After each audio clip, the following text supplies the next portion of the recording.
Hello. Hi. So we're doing a project on the Collateral Damage statue, and I noticed that your name was on the plaque with little hearts next to it as a contributor. And I was just wondering, what was your experience with the whole dedication of the monument? Like, what part did you play? Really just a supportive part. Yeah. Yeah. I wasn't really involved in any of it. Mm-hmm. I mean, I was. I was involved in as much as I was an advisor and a companion, etc., etc. Yeah. Whose decision was it to have the hearts? I thought that was really cute. I thought it was too. Did he tell you about our grandson's thumbprint? Uh-uh. Oh, but I did notice it. Is it next to right, your name? right next to my name. I was wondering That's what that my was. grandson's thumbprint. Oh, that's really cute. Okay.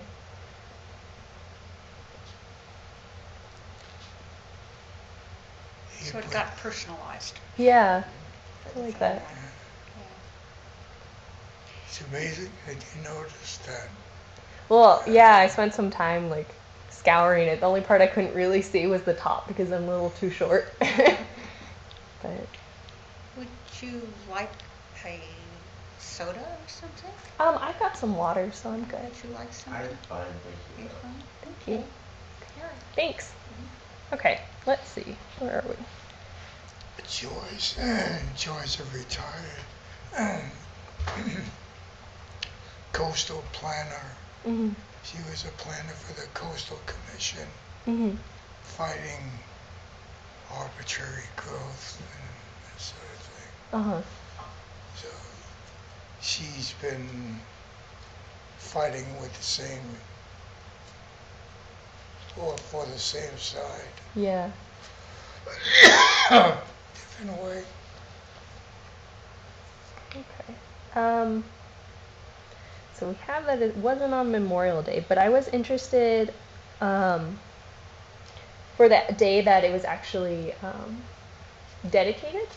There were a bunch of events happening on that day. One I noticed on the plaque was the No Nukes rally, and I was wondering if you could say a little bit about what was going on that day. Yeah, well, that was for me personally one of the nicest days of my life. Yeah.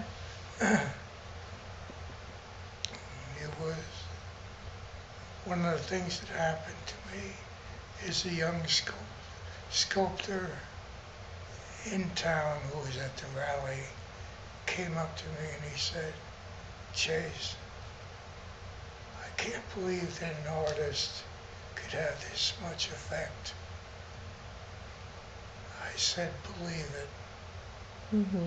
You know, I said, "It's your duty as an artist to respond to things that are wrong in a society." Mm-hmm. But that particular day was wonderful. Graham Nash, who I did an entranceway for his San Francisco townhouse years before, Mm-hmm. and so he knew me. But Graham Nash, Jackson Brown, Bonnie Raitt, and a couple of local groups came down to perform. Mm-hmm. And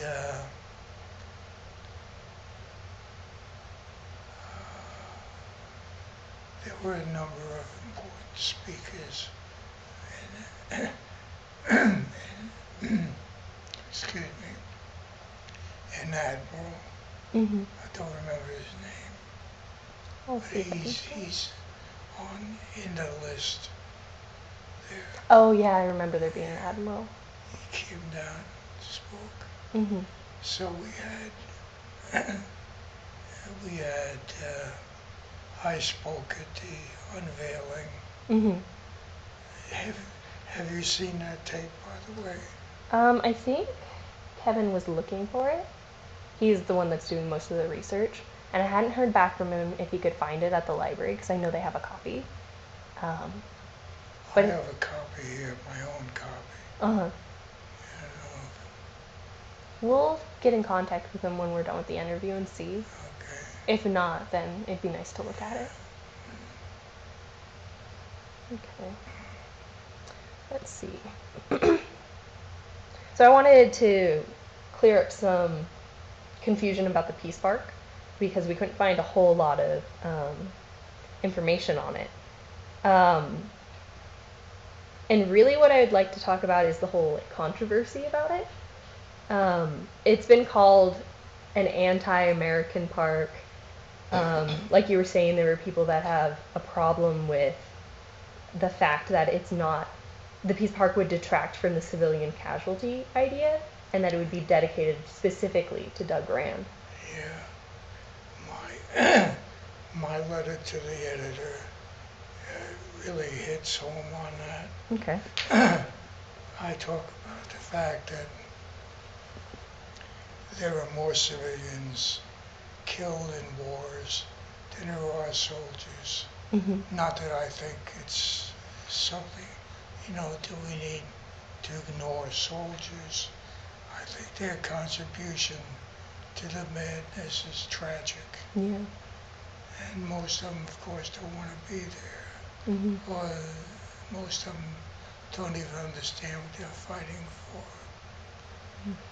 But we have lots and lots of monuments to soldiers all over the country. Mm-hmm. And what we're talking about here is a monument to the civilians who killed as collateral damage. Mm-hmm. So, how do you respond to the idea that dedicating it to a local peace activist would draw away from that message? Because I know that was an argument. Doug Rand, in his short life, was a very effective spokesman Mm-hmm. and a motivator. He got things done. Mm-hmm. That was his role working for the Resource Center for Nonviolence. Mm-hmm. And finally, at the end, he was actually, I don't know, I should let Matilda talk about that. Okay. He became disassociated with the Resource Center. Okay.